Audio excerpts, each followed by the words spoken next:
What happens when an undercover CEO overhears a salesman lying to a struggling single mother, only to step in and deliver a response no one saw coming? The sun was barely up when Ethan Carter pulled into the parking lot of Carter Auto Group, one of his most successful car dealerships.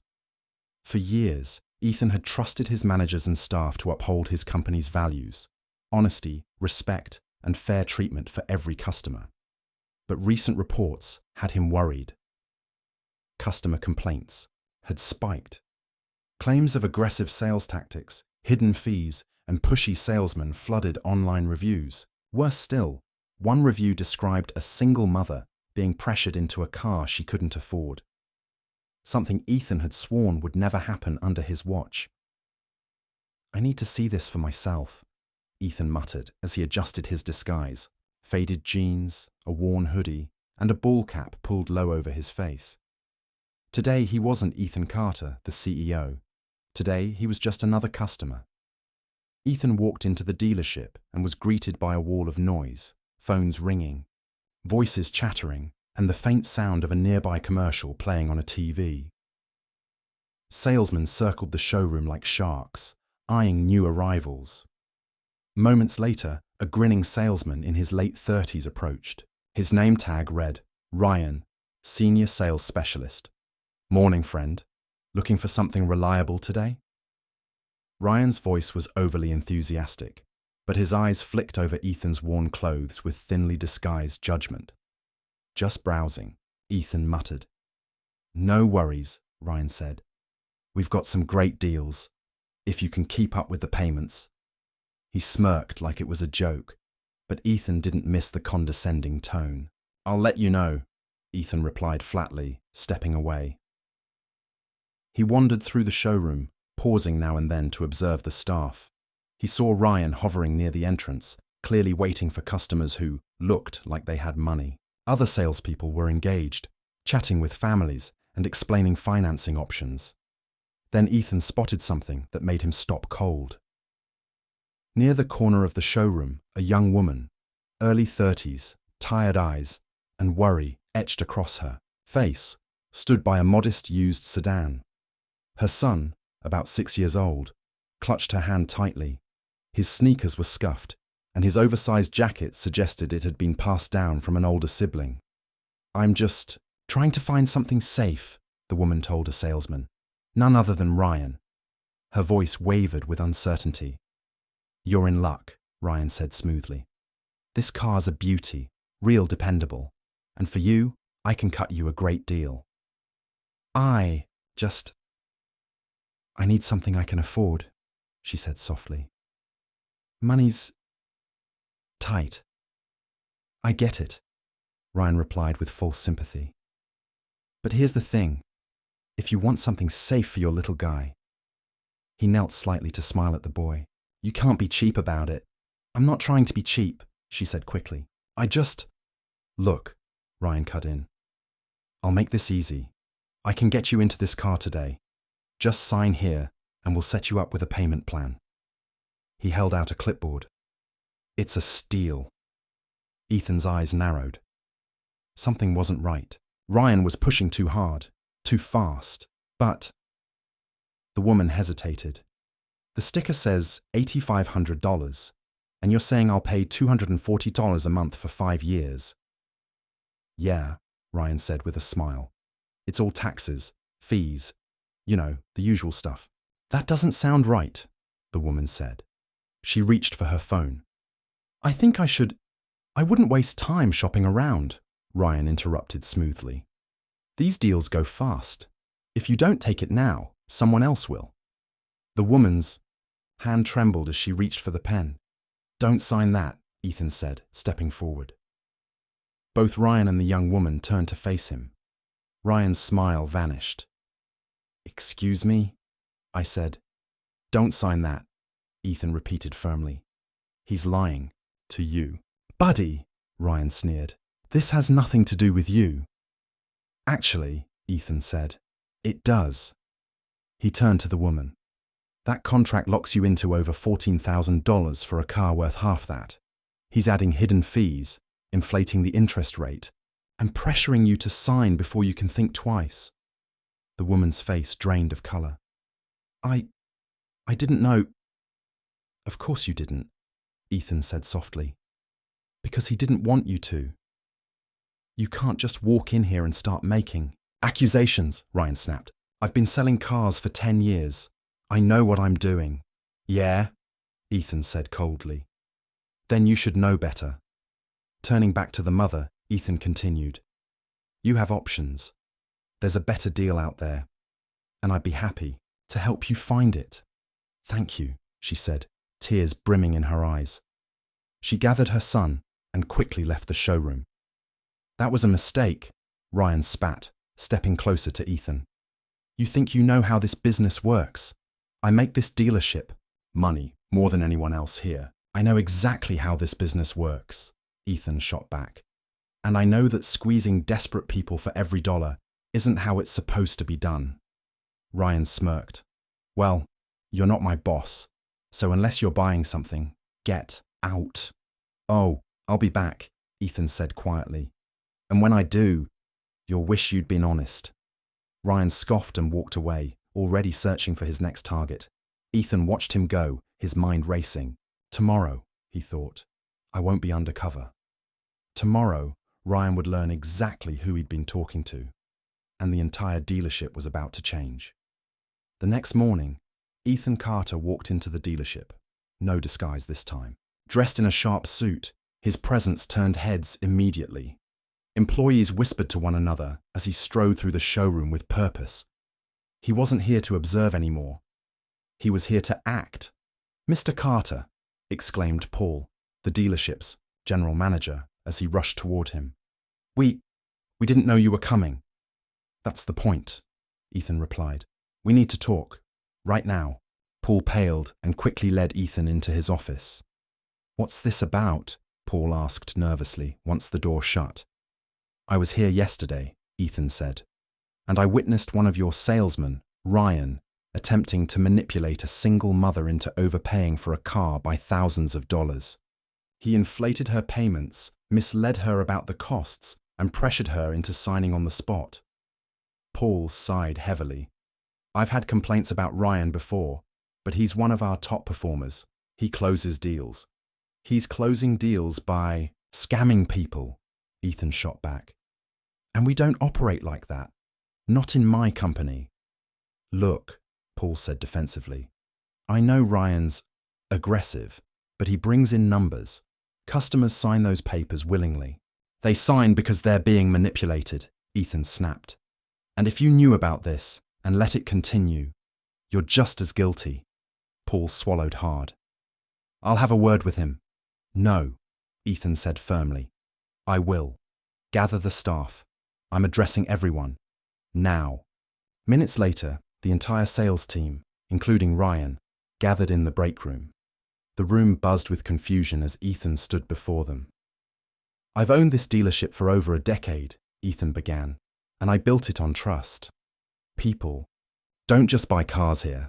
They trust us to guide them through one of the most important purchases they'll make. He paused, letting the room settle.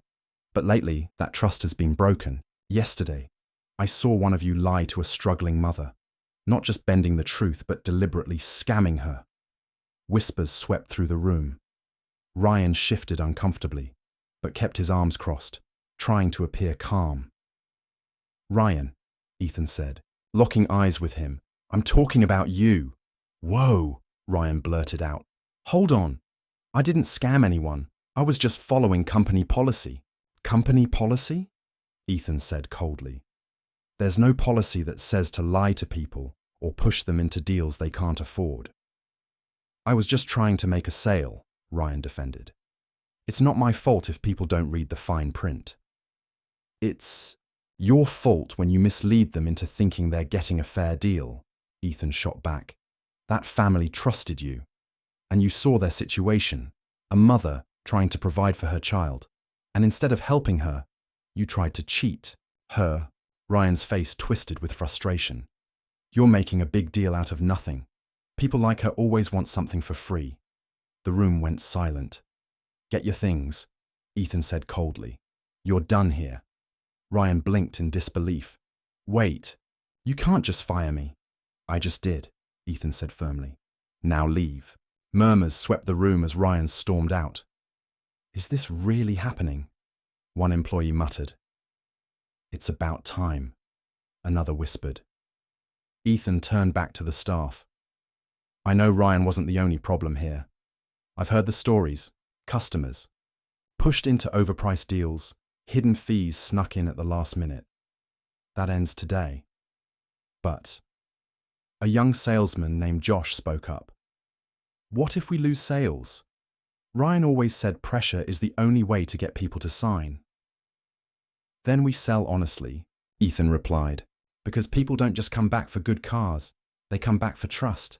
And if that costs us a few sales now, I'm willing to pay that price. But what if?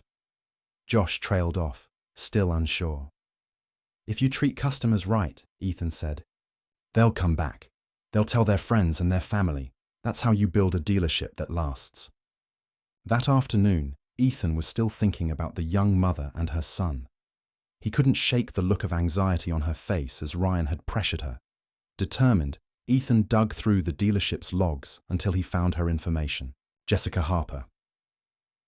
Later that day, Ethan knocked on the door of a small apartment complex on the outskirts of town. Jessica answered the door, her son peeking curiously from behind her. Hi, Ethan greeted softly. I know this is unexpected, but I wanted to check in. I'm the owner of Carter Auto Group. Jessica's eyes widened. Oh no. I'm so sorry if I caused any trouble. You didn't, Ethan said quickly. I came to apologize for what happened.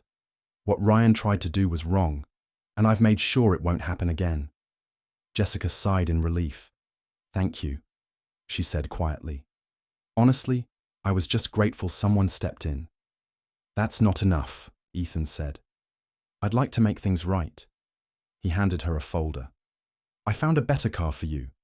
Something safer, with lower mileage. I've already arranged fair financing that fits your budget. No tricks, no pressure. Jessica blinked, in disbelief. You didn't have to do this. Yes, Ethan said firmly. I did. Her son tugged on her sleeve. Mommy, does this mean we get a car? Jessica knelt beside him, smiling through her tears. Yeah, sweetie, she whispered. It does. Back at the dealership, Ethan called a final meeting with the staff. From now on, Ethan said, we sell differently. No more tricks, no more pressure. If a customer leaves without buying, that's fine, as long as they leave feeling respected. He paused, scanning the room. This dealership will be known for one thing, trust. Anyone who can't live by that, this isn't the place for you. The staff nodded, some hesitant, some relieved. Good, Ethan said. Now let's get to work. The next morning, Ethan arrived early at the dealership. Though Ryan was gone, Ethan knew his toxic behavior had left scars, and fixing those wouldn't happen overnight. The staff was still tense, unsure what to expect next. Ethan understood that restoring trust, both inside the dealership and with customers, would take more than just words. Ethan called the staff into the break room. Employees shuffled in, exchanging uncertain glances. Some stood with their arms crossed, clearly skeptical. I know the past few days have been tough, Ethan began. I fired Ryan because what he did wasn't just dishonest. It was cruel. And I know some of you are wondering what that means for you. The room stayed silent. If you've been working hard and treating customers fairly, you have nothing to worry about, Ethan said. But starting today, things will be different here. No more hidden fees, no more pressure tactics. Customers deserve to know exactly what they're paying for, and that's the only way we're going to sell cars from now on. And if we don't hit targets, someone called out. Then we work harder, Ethan answered. I'd rather build long-term loyalty than squeeze people out of their savings. If we treat people right, they'll come back, and they'll bring their friends. And if they don't, another voice challenged. It was Josh, a younger salesman who had admired Ryan's aggressive methods. If they don't, Ethan replied firmly, Then we'll know we did the right thing, and we'll hold our heads high. The room stayed quiet for a beat. Then slowly, a few employees nodded. Some seemed uncertain, but others looked relieved. We're going to build something better, Ethan finished. And I'll be right here with you. Over the next few days, Ethan worked alongside his staff. He greeted customers personally, answered questions, and walked people through financing step by step. When a young couple worried they couldn't afford the car they needed, Ethan showed them better options, vehicles that fit their budget, without compromising safety.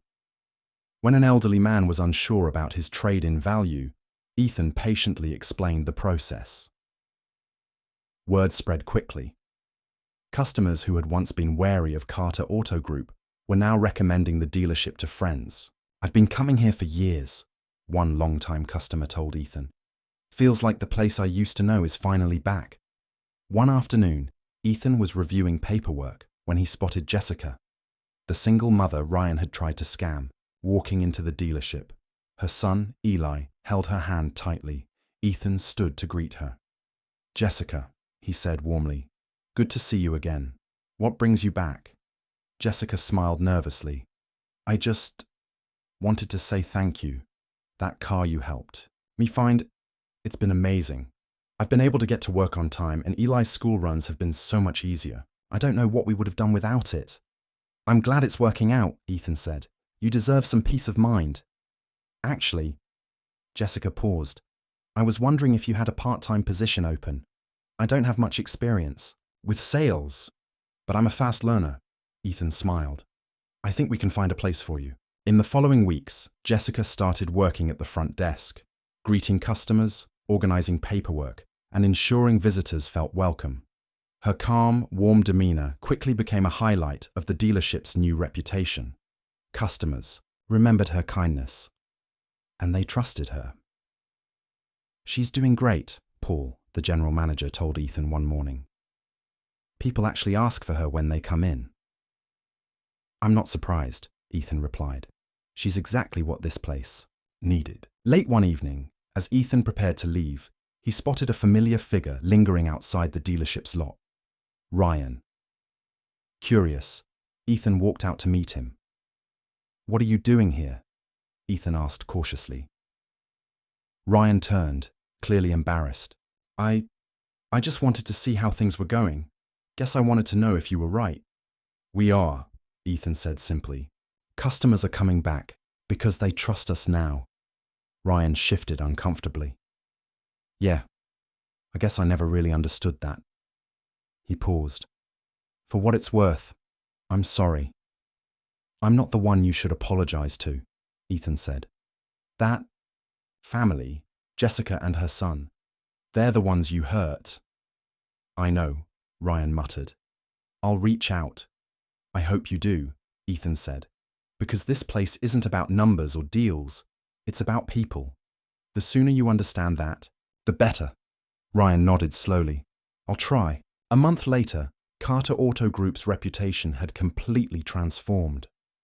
Honest sales practices, transparent pricing, and a focus on customer care had won the community back.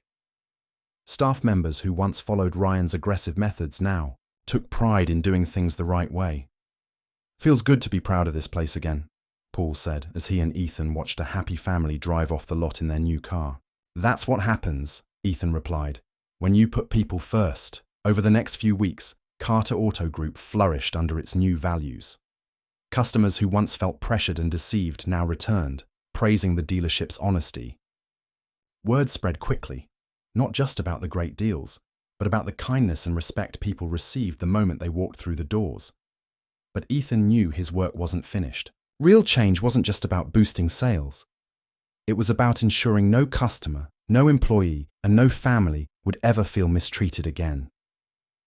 One afternoon, while reviewing inventory, Ethan noticed a familiar figure step through the front doors. Ryan. Dressed in casual clothes and holding a small envelope, Ryan looked uneasy as he scanned the room. Ethan walked over, arms crossed. "Ryan," he greeted cautiously.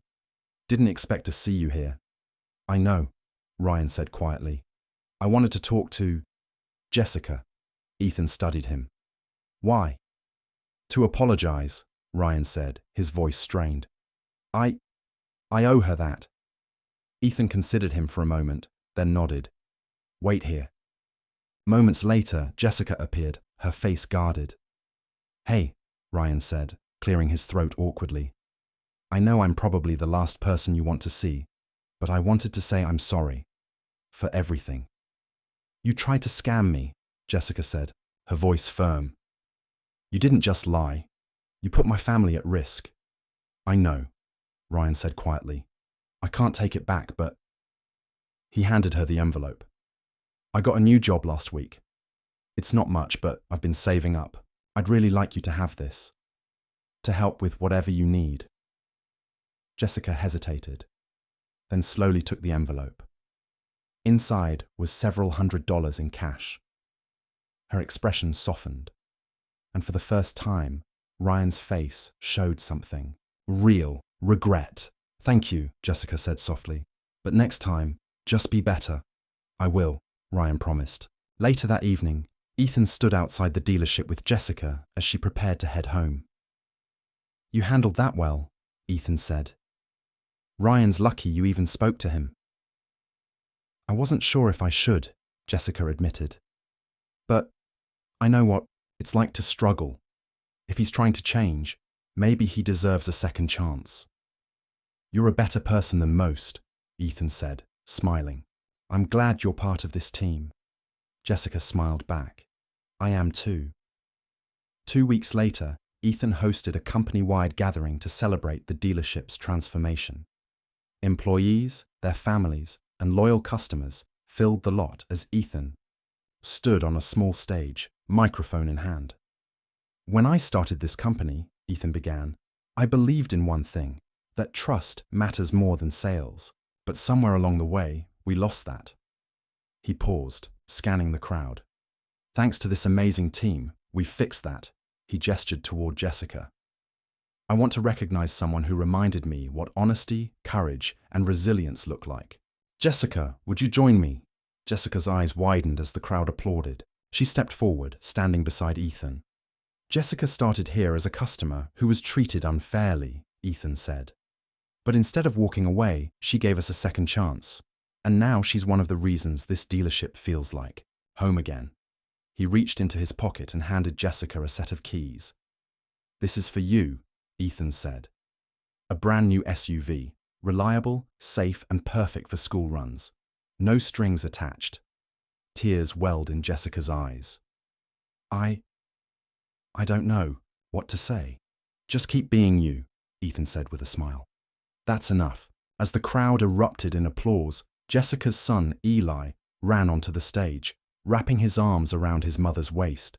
We got a car, Mommy, he cheered. We sure did, Jessica whispered, wiping her tears. Later that evening, as the celebration wound down, Ethan stood with Paul, watching happy families climb into their cars. It's good to see this place thriving again, Paul said. Yeah, Ethan replied. It's amazing what happens when you put people first. As he watched Jessica help her son buckle into their new SUV, Ethan felt a deep sense of pride, not just for the dealership's success, but for the values that had brought it back to life. If this story moved you, don't forget to like, share, and subscribe, because standing up for what's right can change lives.